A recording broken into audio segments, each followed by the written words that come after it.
واعلموا أنما غنمتم من شيء فأن لله خمسه وللرسول ولذي القربى واليتامى والمساكين وابن السبيل إن كنتم آمنتم بالله وما أنزلنا على عبدنا يوم التقى الجمعان والله على كل شيء قدير إذ أنتم بالعدوة الدنيا وهم بالعدوة القصوى والركب أسفل منكم ولو تواعدتم لاختلفتم في الميعاد ولكن ليقضي الله أمرا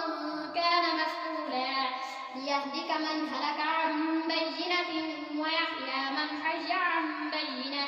وإن الله لسميع عليم إذ يريكهم الله في منامك قليلا ولو أراكهم كثيرا لفشلتم ولتنازعتم في الأمر ولكن الله سلم إنه عليم بذات الصدور وإذ يريكموهم إذ التقيتم في أعينكم قليلا ويقللكم في أعينهم ليقضي الله أمرا كان مفعولا وإلى الله ترجع الأمور يا أيها الذين آمنوا إذا لقيتم فئة فاثبتوا واذكروا الله كثيرا لعلكم تفلحون وأطيعوا الله ورسوله ولا تنازعوا فتفشلوا وتذهب ريحكم واصبروا إن الله مع الصابرين ولا تكونوا كالذين خرجوا من ديارهم بطرا ورئاء الناس ويصدون عن سبيل الله والله بما يعملون محيط وإذ زين لهم الشيطان أعمالهم وقال لا غالب لكم اليوم من الناس وإني جار لكم فلما تراءت الفئتان نكص على عقبيه وقال إني بريء منكم إني أرى ما لا ترون إني أخاف الله والله شديد العقاب إذ يقول المنافقون والذين في قلوبهم مرض غر هؤلاء دينهم ومن يتوكل على الله فإن الله عزيز حكيم ولو ترى إذ يتوفى الذين كفروا الملائكة يضربون وجوههم وأدبارهم وذوقوا عذاب الحريق ذلك بما قدمت أيديكم وأن الله ليس بظلام للعبيد كدأب آل فرعون والذين من قبلهم كفروا بآيات الله فأخذهم الله بذنوبهم إن الله قوي شديد العقاب ذلك بأن الله لم يكن مغيرا نعمة أنعمها على قوم حتى يغيروا ما بأنفسهم وأن الله سميع عليم كدأب آل فرعون والذين من قبلهم كذبوا بآيات ربهم فأهلكناهم بذنوبهم وأغرقنا آل فرعون وكل كانوا ظالمين إن شر الدواب عند الله الذين كفروا فهم لا يؤمنون الذين عاهدت منهم ثم ينقضون عهدهم في كل مرة وهم لا يتقون فإما تثقفنهم في الحرب فشرد بهم من خلفهم لعلهم يذكرون وإما تخافن من قوم خيانة فانبذ إليهم على سواء إن الله لا يحب الخائنين ولا يحسبن الذين كفروا سبقوا إنهم لا يعجزون وأعدوا لهم ما استطعتم من قوة ومن رباط الخيل ترهبون به عدو الله وعدوكم وآخرين من دونهم لا تعلمونهم الله يعلمهم وما تنفقوا من شيء في سبيل الله يوفى إليكم وأنتم لا تظلمون وإن جنحوا للسلم فاجنح لها وتوكل على الله إنه هو السميع العليم وإن يريدوا أن يخدعوك فإن حسبك الله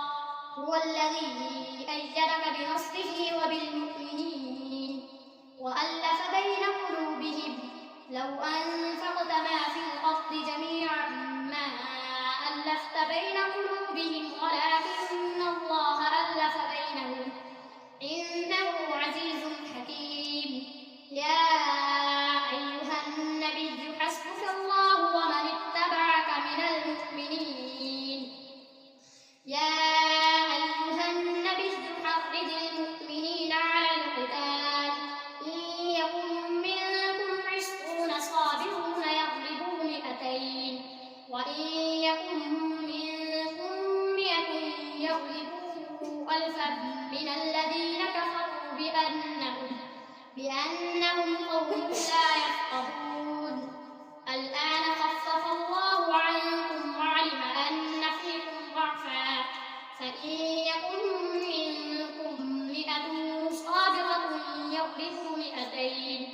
وإن يكن منكم 1000 يغلبوا 2000 بإذن الله والله مع الصابرين ما كان لنبي أن يكون له أسرى حتى يثخن في الأرض تريدون عرض الدنيا والله يريد الآخرة والله عزيز حكيم لولا كتاب من الله سبق لمسكم فيما أخذتم عذاب عظيم فكلوا مما غنمتم حلالا طيبا واتقوا الله إن الله غفور رحيم يا أيها النبي قل لمن في أيديكم من الأسرى إن يعلم الله في قلوبكم خيرا يؤتكم خيرا مما أخذ منكم ويغفر لكم والله غفور رحيم وإن يريدوا خيانتك فقد خانوا الله من قبل فأمكن منهم والله عليم حكيم إن الذين آمنوا وهاجروا وجاهدوا بأموالهم وأنفسهم في سبيل الله والذين آووا ونصروا أولئك بعضهم أولياء بعض والذين آمنوا ولم يهاجروا ما لكم من ولايتهم من شيء حتى يهاجروا وإن استنصروكم في الدين فعليكم النصر إلا على قوم بينكم وبينهم ميثاق والله بما تعملون بصير والذين كفروا بعضهم أولياء بعض إلا تفعلوا تكن فتنة في الأرض وفساد كبير والذين آمنوا وهاجروا وجاهدوا في سبيل الله والذين آووا ونصروا أولئك هم المؤمنون حقا لهم مغفرة ورزق كريم والذين آمنوا من بعد وهاجروا وجاهدوا معكم فأولئك منكم وأولو الأرحام بعضهم أولى ببعض في كتاب الله إن الله بكل شيء عليم براءة من الله ورسوله إلى الذين عاهدتم من المشركين فسيحوا في الأرض 4 أشهر واعلموا أنكم غير معجز الله وأن الله مخزي الكافرين وأذان من الله ورسوله إلى الناس يوم الحج الأكبر أن الله بريء من المشركين ورسوله فإن تبتم فهو خير لكم وإن توليتم فاعلموا أنكم غير معجز الله وبشر الذين كفروا بعذاب أليم إلا الذين عاهدتم من المشركين ثم لم ينقصوكم شيئا ولم يظاهروا عليكم أحدا فأتموا إليهم عهدهم إلى مدتهم إن الله يحب المتقين فإذا انسلخ الأشهر الحرم فاقتلوا المشركين حيث وجدتموهم وخذوهم واحصروهم واقعدوا لهم كل مرصد فإن تابوا وأقاموا الصلاة وآتوا الزكاة فخلوا سبيلهم إن الله غفور رحيم وإن أحد من المشركين استجارك فأجره حتى يسمع كلام الله ثم أبلغه مأمنه ذلك بأنهم قوم لا يعلمون كيف يكون للمشركين عهد عند الله وعند رسوله إلا الذين عاهدتم عند المسجد الحرام فما استقاموا لكم فاستقيموا لهم إن الله يحب المتقين كيف وإن يظهروا عليكم لا يرقبوا فيكم إلا ولا ذمة يرضونكم بأفواههم وتأبى قلوبهم وأكثرهم فاسقون اشتروا بآيات الله ثمنا قليلا فصدوا عن سبيله إنهم ساء ما كانوا يعملون لا يرقبون في مؤمن إلا ولا ذمة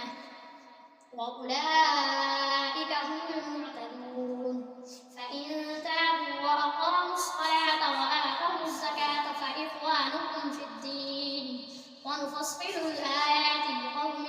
يعلمون وإن نكثوا أيمانهم من بعد عهدهم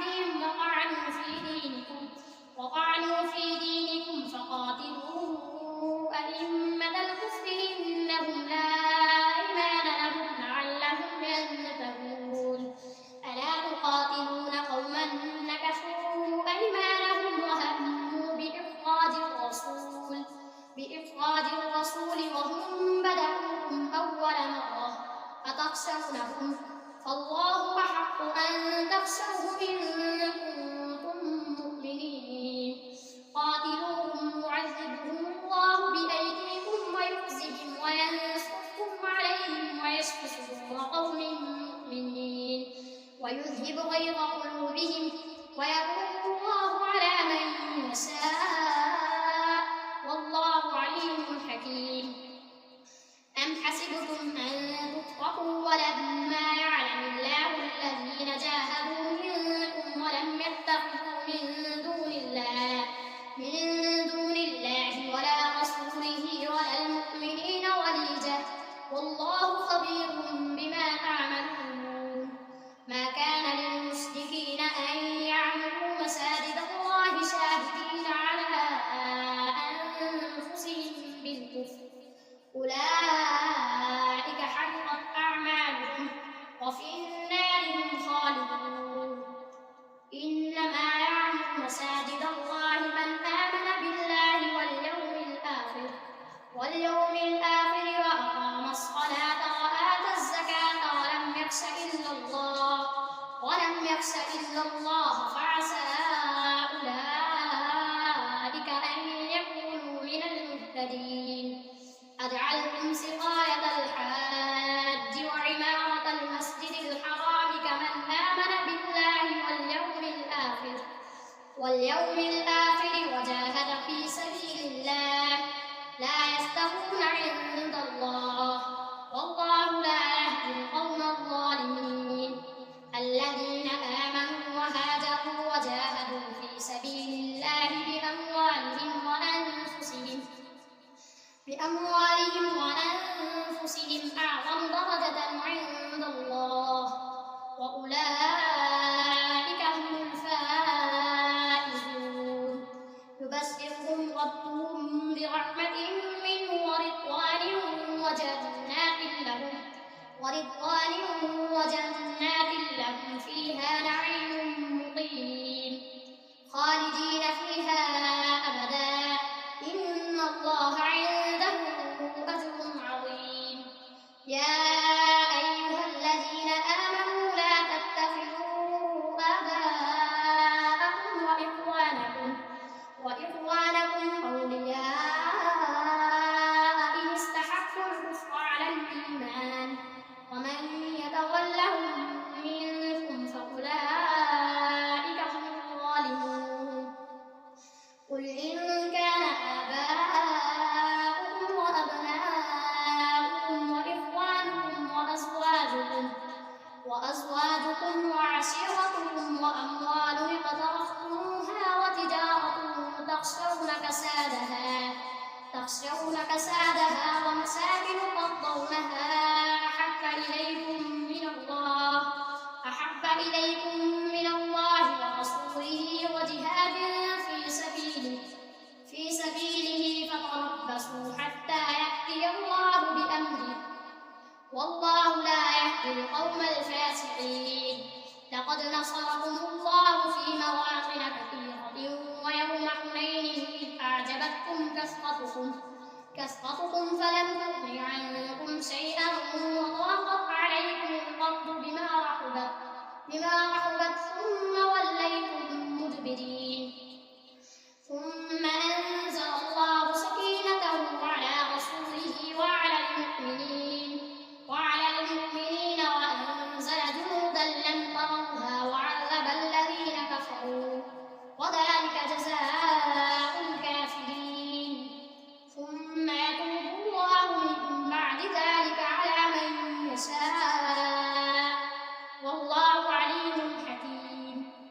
ثم يتوب الله من بعد ذلك على من يشاء والله غفور رحيم. يا أيها الذين آمنوا إنما المشركون نجس فلا يقربوا المسجد الحرام بعد عامهم هذا وإن خفتم عيلة فسوف يغنيكم الله من فضله إن شاء إن الله عليم حكيم. قاتلوا الذين لا يؤمنون بالله ولا باليوم الآخر ولا يحرمون ما حرم الله ورسوله ولا يدينون دين الحق من الذين أوتوا الكتاب حتى يعطوا الجزية عن يد وهم صاغرون. وقالت اليهود عزير ابن الله وقالت النصارى المسيح ابن الله ذلك قولهم بأفواههم يضاهئون قول الذين كفروا من قبل قاتلهم الله أنى يؤفكون. اتخذوا أحبارهم ورهبانهم أربابا من دون الله والمسيح ابن مريم وما أمروا إلا ليعبدوا إلها واحدا لا إله إلا هو سبحانه عما يشركون. يريدون أن يطفئوا نور الله بأفواههم ويأبى الله إلا أن يتم نوره ولو كره الكافرون. هو الذي أرسل رسوله بالهدى ودين الحق ليظهره على الدين كله ولو كره المشركون. يا أيها الذين آمنوا إن كثيرا من الأحبار والرهبان لا يأكلون أموال الناس بالباطل ويصدون عن سبيل الله والذين يكنزون الذهب والفضة ولا ينفقونها في سبيل الله فبشرهم بعذاب أليم. يوم يحمى عليها في نار جهنم فتكوى بها جباههم وجنوبهم وظهورهم هذا ما كنزتم لأنفسكم فذوقوا ما كنتم تكنزون. إن عدة الشهور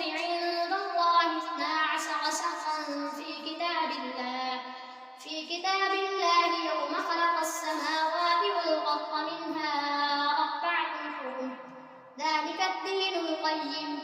فلا تظلموا فيهن أنفسكم وقاتلوا المشركين كافة كما يقاتلونكم كافة واعلموا أن الله مع المتقين إنما النسيء زيادة في الكفر يضل به الذين كفروا يحلونه عاما